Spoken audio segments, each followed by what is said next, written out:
So hi all, this is my day one lecture for the interview cracker series for all those folks who are going to attend their Python interview. Either they are a fresher or they are experienced. For all of them, today's session would be really important since I will be talking about the basics on the first day and most common interview questions. I have just collected the lists from various websites, and what I encountered mostly I have even considered them for the first day since it's just the basic uh, knowledge what I have given in my lecture series as of now. So that will be very useful to answer all these questions what I have uh, listed out over here. So we will be starting with our first question, that is what is the most common or what is the difference between list and tuples. So the difference between list and tuple I have already given in my lecture series, that list is a mutable, that is a modified data type, and the items can be changed and can be updated in a list. But in the case of tuples, which I have created over here, we can't modify the items. Let's see how will the Python permit or not to modify the item in a tuple. So firstly, I have written few piece of code over here for the list, and this is for tuple. Tuple we create by a help of parenthesis, and list we are creating with the help of square brackets. So I'll be commenting first this part, and I will be showing you that okay, what is the output here. First, when the list gets created, it will be created with the item like this. Okay, I'll be commenting this part also as of now. So you can see that okay, 1 to 4, the same list what I have created over here. But if I just uncomment this part and the third index element, I am updating it to AB. That is RT is now updating it to, I've updated it to AB.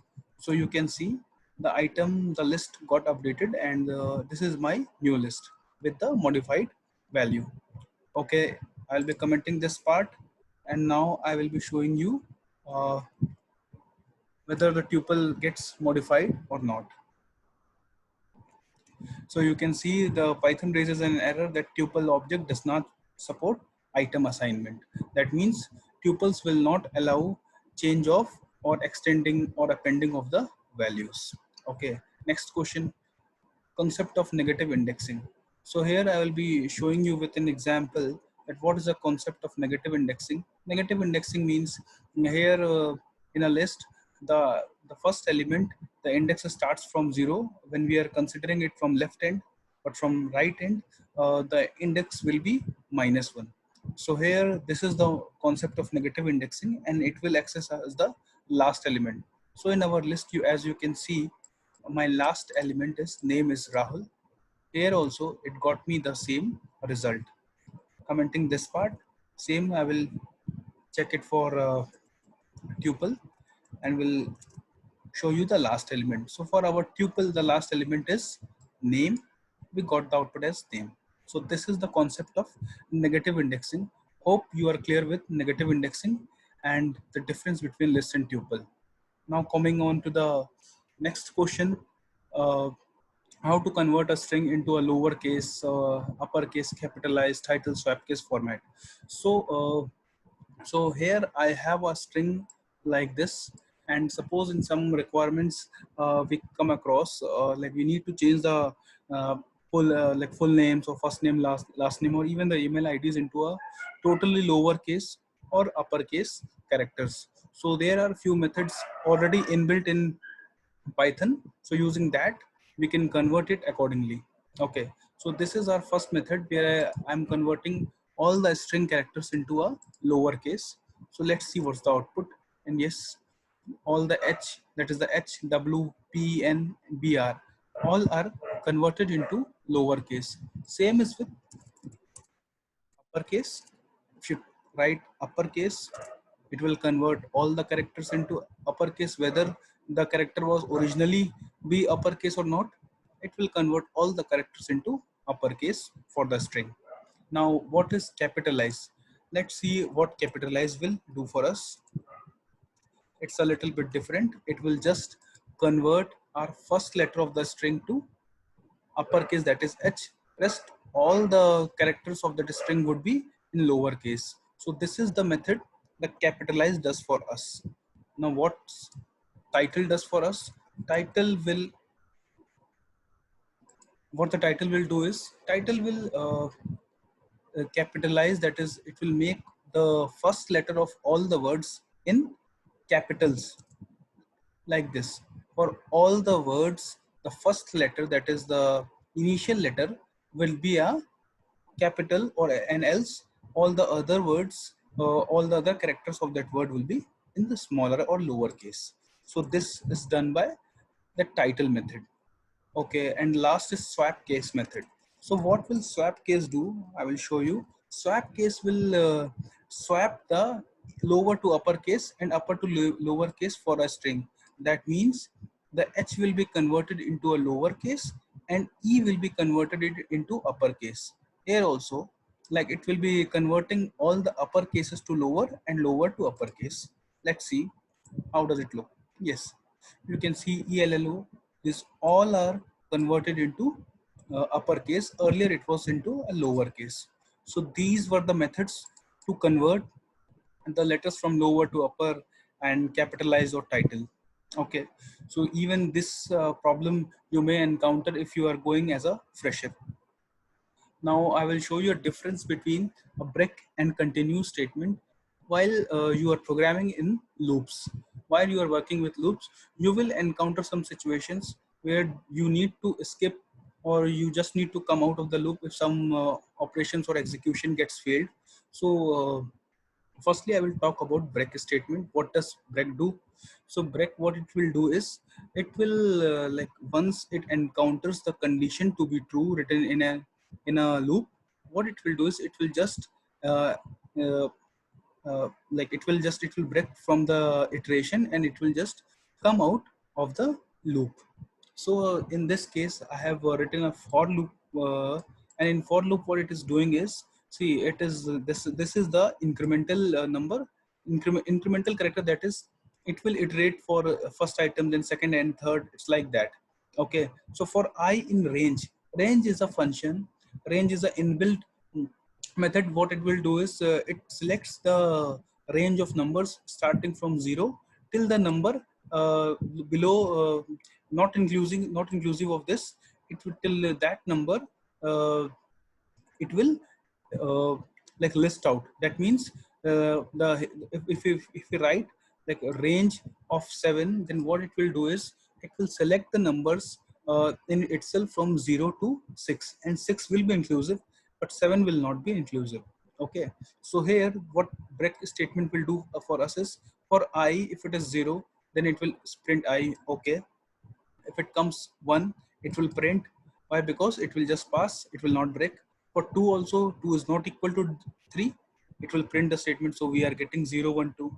But when once it comes to 3, and here 3 is equal to 3, that means 3 is equal to 3, then the iteration, the current iteration will break, and it will not print that iteration also, and just it will come out of the loop.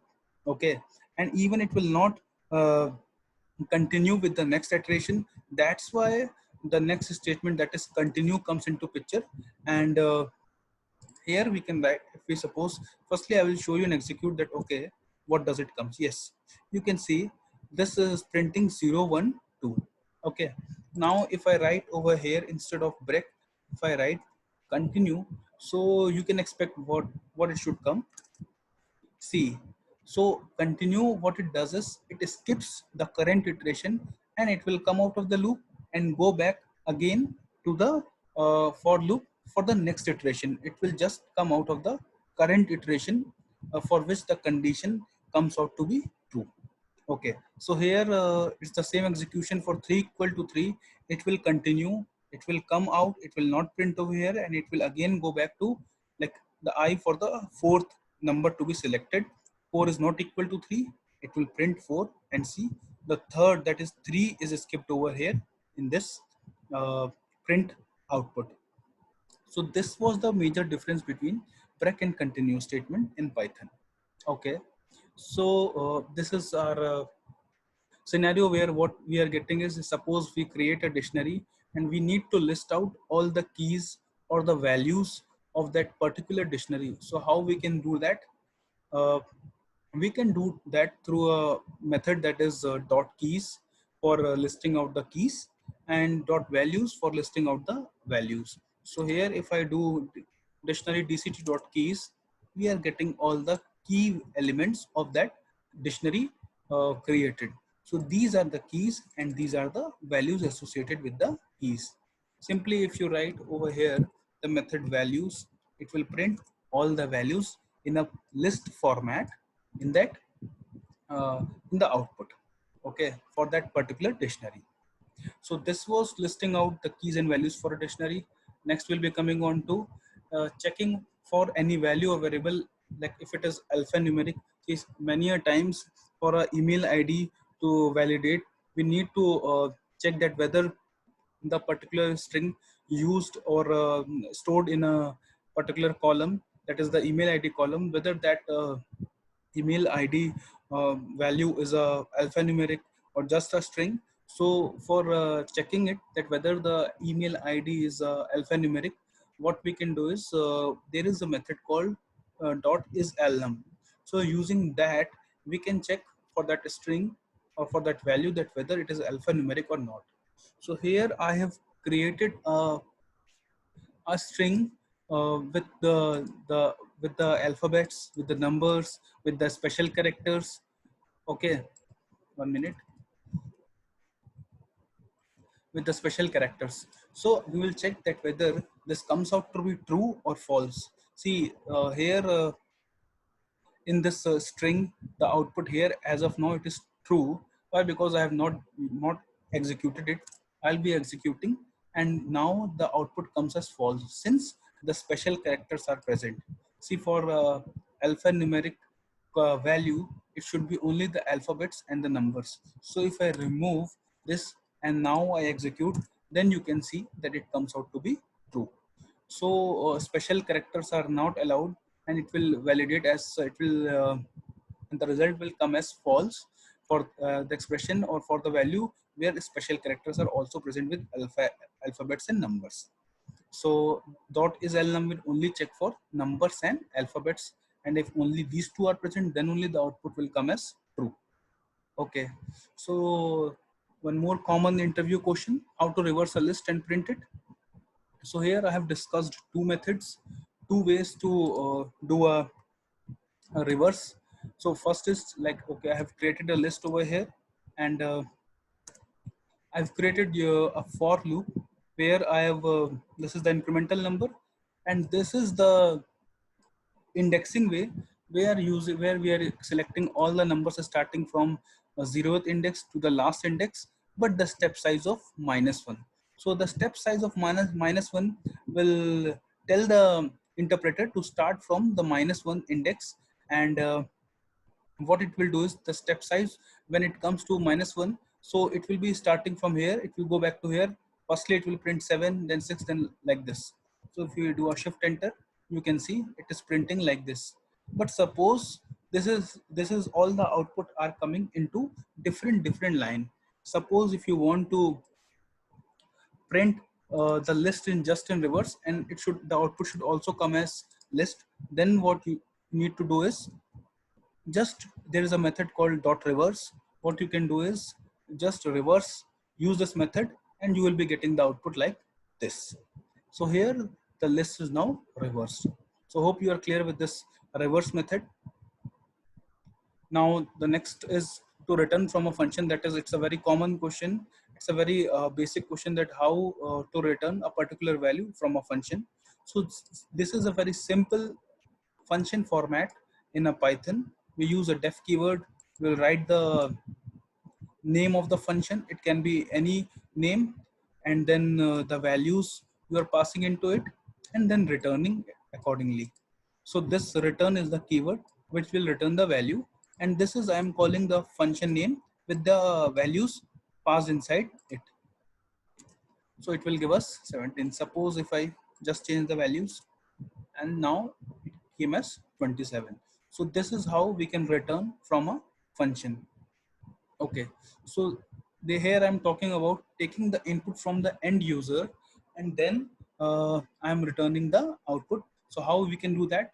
We will not take any, we will not pass any inputs over here. We are selecting it, and we are asking it from the user. So I have just written the def add without any input to be passed over here, and I am getting it from the user itself. So num1, the input will be given like this: enter the first number, then input is the function, and inside this parenthesis you will need to write the statement accordingly, and then the inputs will be passed by the user. I will show you with an example, and I'm doing the shift enter. Okay, like this. If I suppose pass 36, then enter, then 12, then enter. So you can see the output came as 48. Now why I have written as int over here? Why? Because when you give the input function, and you are giving this a string, so what the number, you give it as a number, but that Python interpreter will implement and interpret as a string, and what it will do over here, it will just concatenate. So this is the difference, and that's why I have typecasted the input into int. So this will convert the string input given by the user to int. So for that reason I have written int over here. So I will show you that what is the difference if you don't write int over here. So now if you pass, you give it as a number, but you can see it has just concatenated. So this is now, this is not the output which we are expecting. That's why I typecasted the input given by the user and convert it as int from our end. So this was the way. And now if you're giving, now it will give the addition and the sum value of the both the numbers what the user entered. So hope you are clear with how you can take a input using the input function from the user. Okay, so this is done. Now in most of the scenarios you need to remove duplicates from any from a list or from any data type. So what you can do, one such way is that if suppose there are n number of duplicates in a list, what I have shown over here to you. So what we'll be doing is, it's a new, I have assigned it to the new variables, the newer list with no duplicates. So set is a function, set is a method, and even set is also a data type which will return the unique values in a result set. So here what I have done is, inside set I have given the our list which contained the duplicates, and after getting the output, it will the set, see set, the set data type gives us the result in curly braces. So we have typecasted the result set that is coming out of set into again into list, and we are assigning it to our new variable, that is removed duplicates list. So here you can see it came as like this. Suppose if you want to see that if we have not typecasted, then what would have been the output, you can see it over here. Now the braces change to curly braces instead of the square brackets. So that's why if you want, the requirement is to let it be as a list, then you need to typecast that using the list constructor. Yes. So now you will get it as a, the output will be in the form of list. Okay. So you have now removed the duplicates. This is also this also must be clear now. So if you want to convert a list into a string, how we can do that? So we can do that using here what I using the join method. So here what I've done is I have assigned a list values to a list lst variable, and what I'm using is a join method. A join method will join all the values of a list and will convert it into a string. How will you? I will show you that. So this is our new variable, that is a string converted from a list, and here this specifies that what do you need as a separator while converting the list values into a string. So here I have used a space as a separator between this alternate between the specific values from the list variable. So here if you do a shift enter, you can see that suppose I have removed the space from here, and if I want to show you again, see now you can see that the separators have been removed and all the list values are concatenated and converted to a string but no spaces. Or suppose if you want to separate it using a comma, you can see the output came like this.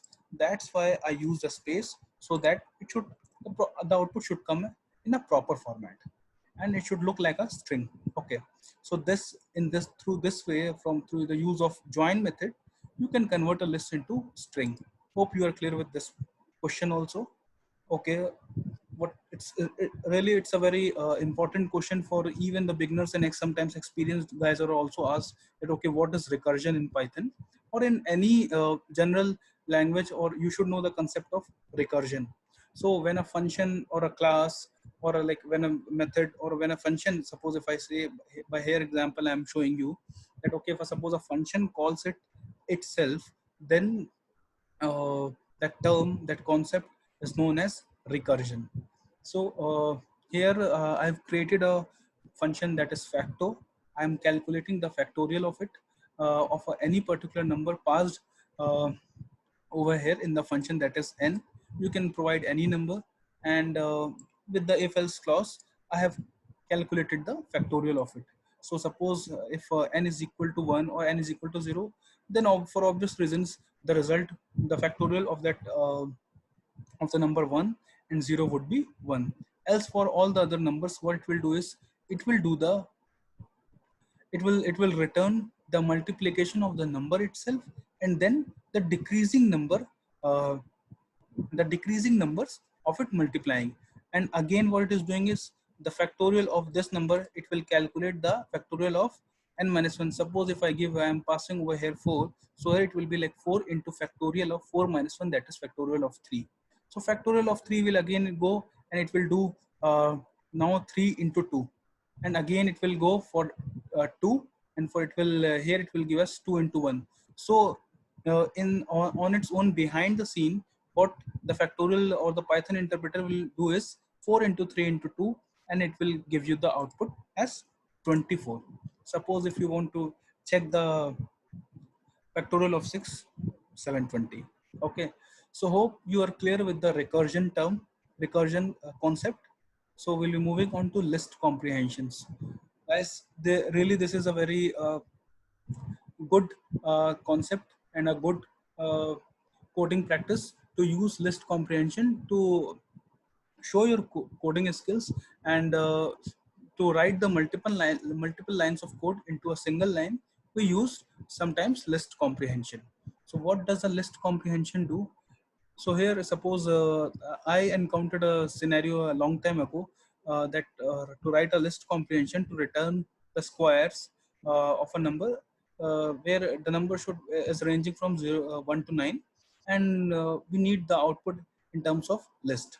Okay, so here this is the list comprehension. What it does is, this is the output you for the list comprehension. The format is the output, that is the result set values which you want, you should write first, and then you should write a for statement like this for x in range from 1 to 10. So see here also the last, that is the second value which you are specifying, this will not be a inclusive, this will be exclusive, this will be excluded. Okay, so here for x it will be returning x square. So for one value it will return 1, for 2 it will return 4, like this. For 3 then it will return 9. Okay, so the output should be written over here, and what all the incremental numbers you should write after the for statement, and you should do a shift enter. If you want cubes, this will provide cubes, or even if you want sorry, let's check what will be the square roots. See, the square roots also came, as we know that okay, the square root of 2 is 1.414, so it showed us the output like this. So yes, this is the way for using the list comprehension. The format is, once again I will reiterate, you will have to write the expected output first, and then what all the for statement you should write with iterable items uh, within after the for keyword. Okay, so this was comprehension. Coming on to lambda expression. Lambda expression is also commonly tested, and you can encounter 1 to 2 questions on lambda expressions also. So what is a lambda expression? See, to omit and to create like user defined functions, it will at least involve 2 to 3 lines of code. But lambda expression allows to write like ad hoc functions, or it will not have any name. So that kind of functions we can create using lambda expressions also. So here we don't need a keyword def also. So this is the way we create a lambda function. You can say that lambda, for creating a lambda function, you need to specify the keyword lambda. After that, the what is the number, or what is a string, or what is the integer variable, you need to specify that. And what is the output you are expecting, you should write after the colon. So that will give you and you need to assign it to the variable. So once you are done with this uh, piece of code, you just need to like pass that, okay, for what number or for what value you are expecting. Suppose here what I'm showing you, that for a number, that function should return the multiplication by 10. So, and we have assigned it to the variable x. So if suppose for variable x we have not used anywhere function name, so that's why if suppose for that variable x, if you want to return, you are passing the value 15. So what this 15 goes to value, this is, that means to the variable a, and then it will return the output 15 into 10. So this is the, basically this is the input and this is the output result set. So once you pass, suppose if you pass number 3, so it will return 30. Okay, so I hope you would be clear with the lambda expression. One more example I have covered for reversing a string with the help of lambda expression. So here you can see same format. Firstly, you will be specifying the keyword lambda, what is the input you are giving, what is the output you are expecting. I've already explained, this is the concept of negative indexing, and you are assigning it to the newer variable. Okay, and in this newer variable you are passing the string what you are expecting to get it to a reverse. So this reverse are hello world string. So I hope you are clear with today's interview questions, and if you even encounter some issues or some doubts regarding these interview questions, please post in the comment sections and I will be happy to resolve them. And I will be making much more lessons and much more series on the interviews for the Python, and what all the questions I personally encountered. I'll be even considering them also while explaining. So please continue and enjoy Python learning, and please hit like, share, and subscribe my channel.